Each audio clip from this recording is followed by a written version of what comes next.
On April 29, 1992, a 25-year-old boy and a group of 30 junior officers left their base in Kailahun district in Sierra Leone and marched 300 kilometers to the country's capital city, Freetown, with one mission in mind: to demand change and, if necessary, to remove the president. With no real resistance from the demoralized government troops or security forces, they entered the capital and seized the State House, the seat of the presidency. President Joseph Momoh was deposed without bloodshed and later went into exile in Guinea, ending his 7 years' rule. The coup leaders justified their actions by citing the government's failure to provide for the military and protect the people from the brutal RUF insurgency. The group formed a new ruling body known as the National Provisional Ruling Council, NPRC, with the young boy as its leader. At just 25 years old, that young boy became the head of state of Sierra Leone, making him the youngest leader in the world at the time. His story is a very interesting one. At that time, he did what no one at his age have been able to. Until this day, his record still stands, with only Ibrahim Traoré of Burkina Faso coming close. The big question is how he was able to do it, and how come he did it so easily. This is a story of courage, hope, and betrayal. This is the story of Valentine Strasser, the 25-year-old boy who ruled Sierra Leone for almost 5 years.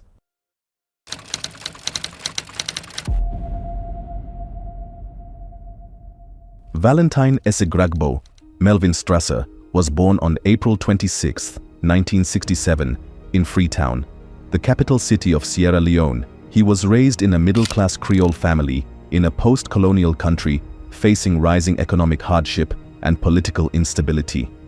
His early years were shaped by a rapidly changing West Africa as countries around the region struggled with coups, corruption, and poverty. Strasser attended the prestigious Sierra Leone Grammar School, one of the country's most elite secondary institutions, and graduated in 1985 at age 18.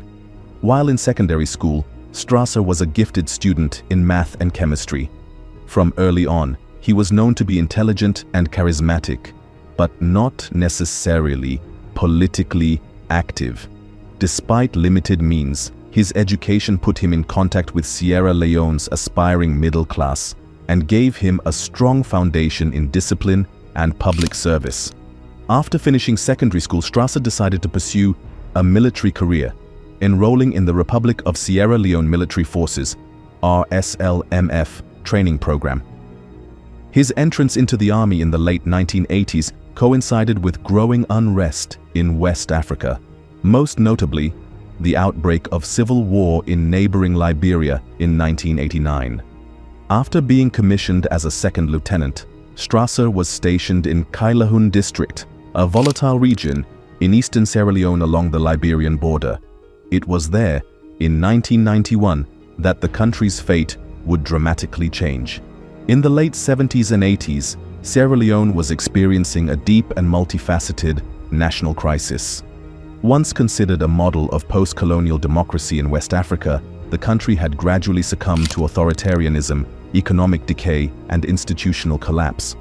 After gaining independence from Britain in 1961, Sierra Leone initially experimented with multi-party politics, but by 1968, following a series of coups and counter-coups, Siaka Stevens assumed power. Stevens ruled for nearly 2 decades under the All People's Congress (APC) party, gradually dismantling democratic institutions and transforming the state into a one-party authoritarian regime. By the time he handed power over to his hand-picked successor, Joseph Saidu Momoh, in 1985, Sierra Leone was already teetering on the brink of collapse. President Momoh inherited a fragile state characterized by endemic corruption, nepotism, and a crumbling economy. Civil servants and soldiers went unpaid for months. Basic infrastructure, roads, hospitals, schools, fell into disrepair. Food shortages and inflation plagued everyday life. Public trust in the government eroded rapidly. Momoh's rule, although initially promising reform, quickly fell into the same corrupt and inefficient patterns as his predecessors.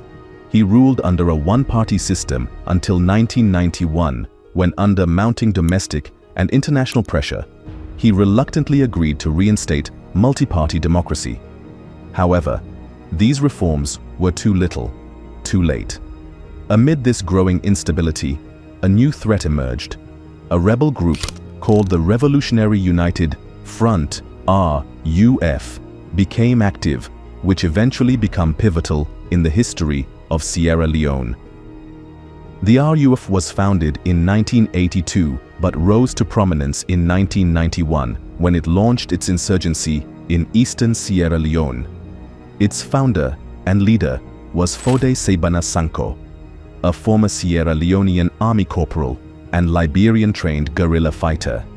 The movement was heavily inspired by the Pan-Africanist rhetoric of leaders like Muammar Gaddafi of Libya, who provided training and support through his revolutionary camps. However, the RUF lacked a coherent ideology. Its slogans about ending corruption and redistributing wealth masked deeper motives driven by greed, violence, and control of resources. In 1991, the RUF crossed into Sierra Leone and launched an insurgency against the central government. The goal of the RUF, they claimed, was to end government corruption and redistribute wealth. In reality, it was the beginning of one of Africa's most brutal and long-running civil wars.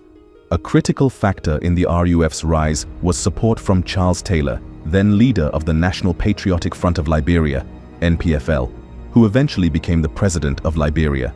Taylor supplied the RUF with weapons, training, and logistical support in exchange for access to Sierra Leone's diamond-rich regions. This alliance between Taylor and Sanko not only prolonged the war, but also made the conflict deeply regional, involving fighters and arms crossing porous borders. The RUF quickly became synonymous with terror and inhumanity. Its fighters, many of them abducted children, were forced to commit atrocities, including rape, mutilation, and mass killings. The group's signature brutality involved amputating limbs of civilians, a tactic meant to terrorize communities and punish those suspected of supporting the government. Women and girls were often enslaved as bushwives, and civilians were forced to work in diamond mines under horrific conditions.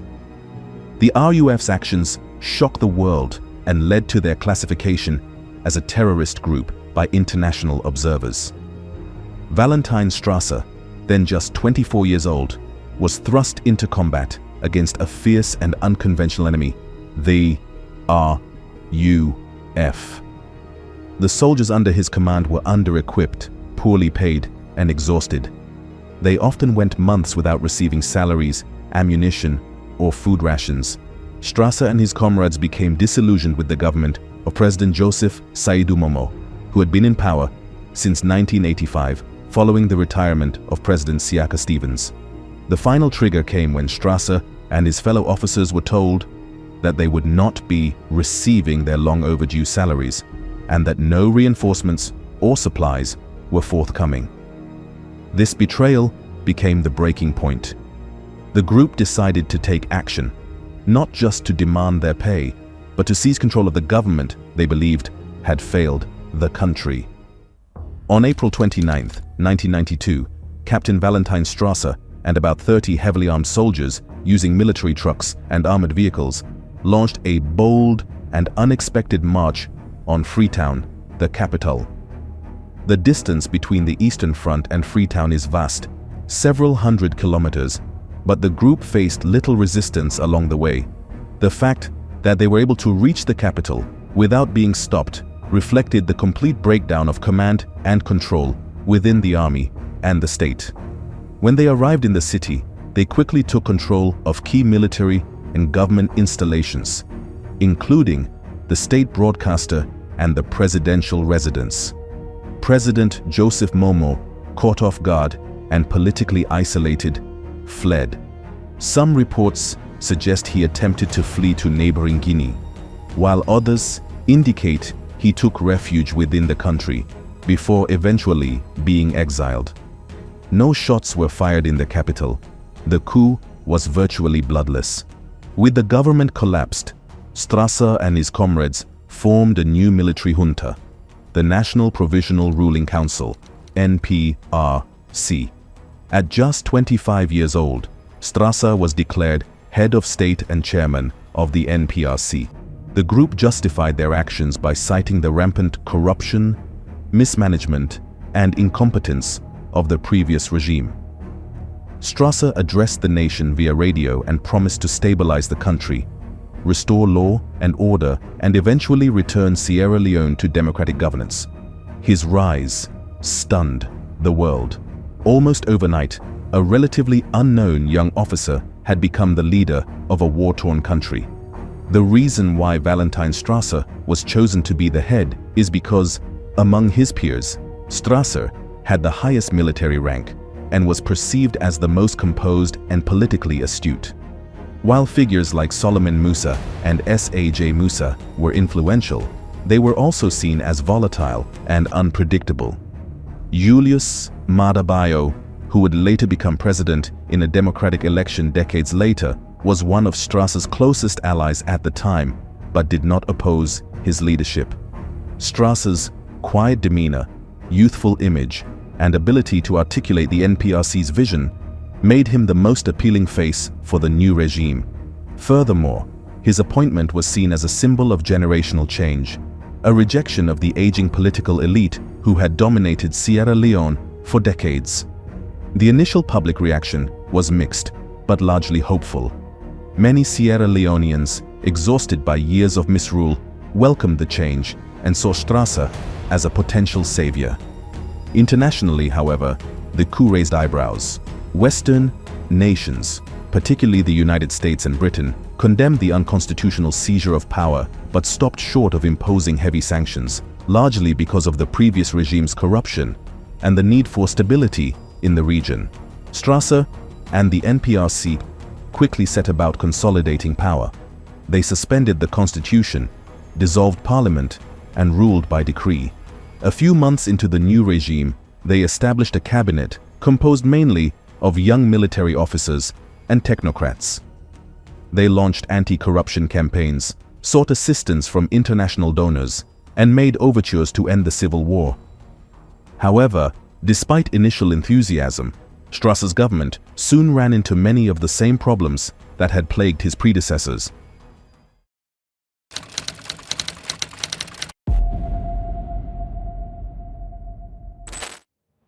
When Valentine Strasser assumed the presidency of Sierra Leone on April 29, 1992, his rise sparked widespread hope among Sierra Leoneans who had endured decades of mismanagement, corruption, and economic decline. Strasser, with his youthful energy, stylish demeanor, and rhetoric of reform, was seen as a fresh alternative to the aging political elite that had ruled since independence. Yet his presidency, though initially promising, would ultimately be consumed by the very challenges he sought to defeat: civil war, corruption, poor governance, and internal betrayal. Strasser's initial days in power were marked by public optimism and a general sense of relief. The previous government, led by the All People's Congress, APC, had become a symbol of stagnation and failure. Strasser's NPRC, composed of young and dynamic military officers in their 20s and early 30s, projected an image of bold renewal. They promised to fight corruption, improve the economy, restore public services, and most importantly, bring an end to the brutal civil war launched by the Revolutionary United Front, RUF, in 1991. The NPRC suspended the constitution, dissolved parliament, banned political parties, and ruled by decree. The junta stated that a return to democracy would occur after reforms had been implemented and national stability achieved. Valentine Strasser quickly became the face of the new regime. Though relatively quiet and reserved by nature, he gave interviews to international media and presented himself as a soldier forced into politics by circumstance. His youth, his trademark combat boots and sunglasses, and his confident declarations of reform captured attention both within Sierra Leone and abroad. He became a symbol of the soldier-savior myth, the idea that young, uncorrupted military men could clean up the mess left by aging civilian politicians. Initially, his leadership was pragmatic. he appointed a cabinet of both military officers and civilian technocrats, began paying soldiers regularly, and sought support from international donors and financial institutions.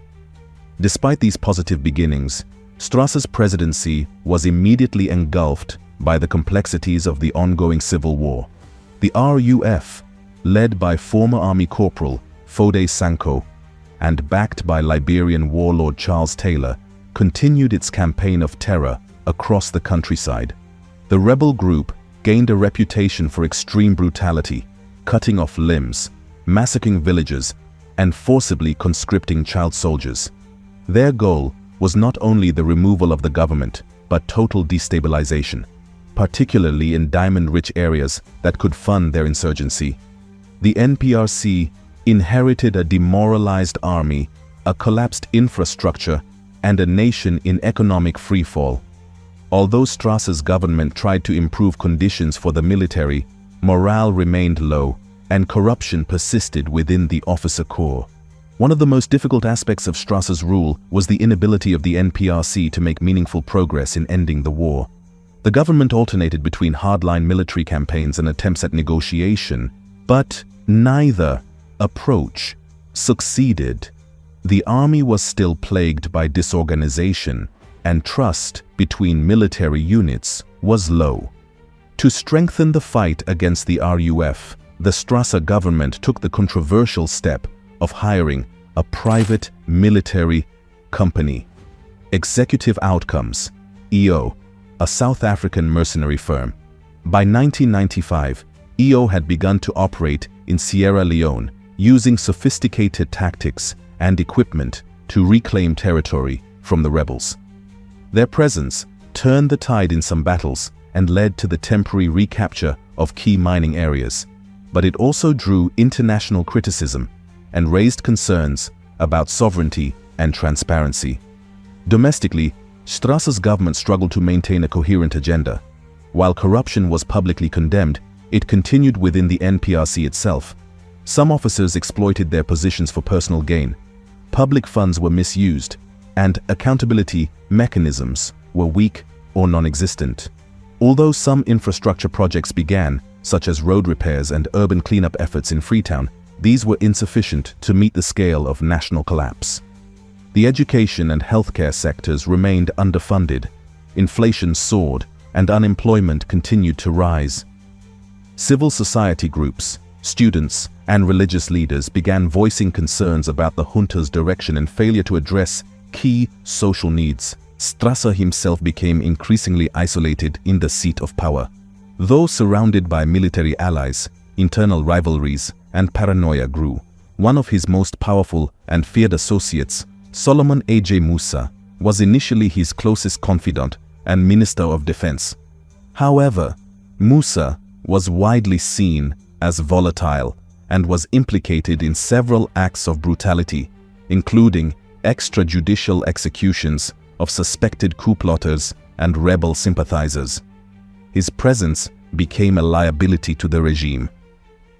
In 1993, Strasser removed Musa from power, accusing him of plotting against the NPRC. This decision helped Strasser consolidate his authority, but it also deepened tensions within the council and sowed seeds of distrust. Internationally, Strasser walked a tightrope. On one hand, he tried to present the NPRC as a transitional government committed to restoring democracy. On the other, he consistently delayed setting a timetable for elections. This double game frustrated Western governments and international organizations, who provided some aid but demanded a clear path to democratic governance. In response to mounting pressure, Strasser announced in late 1995 that elections would be held in early 1996. However, internal divisions soon erupted over how and whether to conduct elections while the war was still ongoing. At this point, Strasser's grip on power began to falter. His indecision over whether to stand for election himself, his increasingly reclusive style of leadership, and his failure to establish a clear post-coup vision alienated many of his NPRC colleagues. Julius Maada Bio, Strasser's deputy and a fellow coup leader from 1992, began to emerge as a more decisive and politically ambitious figure. Momoh believed the time had come to hand over power to a civilian government, while Strasser appeared to hesitate, fearing a loss of control or personal retribution. On January 16, 1996, in a quiet and bloodless internal coup, Valentine Strasser was ousted by Momoh and other NPRC members. He was reportedly arrested at the presidential residence and flown out of Freetown via helicopter. The coup was justified by Momoh as necessary to safeguard the country's democratic transition and avoid another extended military dictatorship. The NPRC, under Momoh's leadership, moved forward with plans for multi-party elections, which were held in February 1996 and resulted in the election of civilian President Ahmad Tejan Kaba.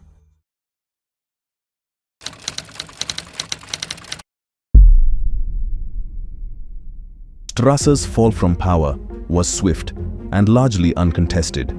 He went into exile and eventually found himself in the United Kingdom. Despite his international visibility during his presidency, he quickly faded into obscurity. For years, he struggled with health and financial difficulties, reportedly living in poverty and facing issues with his immigration status in the UK. He later returned to Sierra Leone, where successive governments offered him small pensions and temporary housing, but he remained a peripheral figure in national politics. The legacy of Valentine Strasser's presidency is complex and deeply symbolic. His rise to power encapsulated the frustration of a generation of young Sierra Leoneans who had been failed by their leaders and thrust into a brutal war. His regime was a rare moment in African political history when youth seized power, not through ideology, but sheer desperation. Yet his government also became a cautionary tale about the limits of idealism and the perils of inexperience. Lacking the administrative skills, political maturity, and cohesive policy agenda needed to govern a nation in crisis, the NPRC quickly devolved into infighting and authoritarianism. Strasser's use of executive outcomes, while temporarily effective, set a precedent for foreign military intervention that would later become controversial. His inability to end the war or establish a credible civilian transition alienated both domestic and international supporters. Most tragically, his regime failed to address the systemic issues: patronage, elite impunity, resource exploitation, and ethnic polarization that fueled the RUF insurgency in the first place. Despite these failures, Strasser remains a poignant figure in Sierra Leone's post-colonial history. His youthful image, iconic style, and dramatic story have cemented his place in the national imagination. For some, he is remembered as a hero who tried to rescue a sinking nation. For others, he is a symbol of wasted potential and a grim reminder that military solutions often deepen political problems. His presidency didn't deliver lasting peace or democracy, but it did mark a transitional phase in Sierra Leone's long journey through war, dictatorship, and eventual democratic recovery. In conclusion, Valentine Strasser's presidency from 1992 to 1996 was a time of turbulence, contradiction, and unfinished revolution. Brought to power by frustration and military rebellion, his regime attempted to reform a collapsing state, but soon became entangled in the very failures it sought to overcome. The civil war dragged on, the economy remained in crisis, and promises of democratic transition were delayed until it was too late. Strasser's fall marked not only the end of his personal political journey, but also the end of a brief and chaotic experiment in youthful military rule. His story stands as a powerful lesson in African politics, one that underscores the need for accountable leadership, robust institutions, and a clear vision for national unity and peace. We have come to the end of this video. Before you leave, we have a question for you. Do you think someone in their 20s can effectively lead a nation? Let us know in the comments. If you did enjoy watching this video, please do well to give it a thumbs up and share with your friends. Also, don't forget to subscribe to the channel and turn on notification so you don't miss any of our videos. See you on our next video.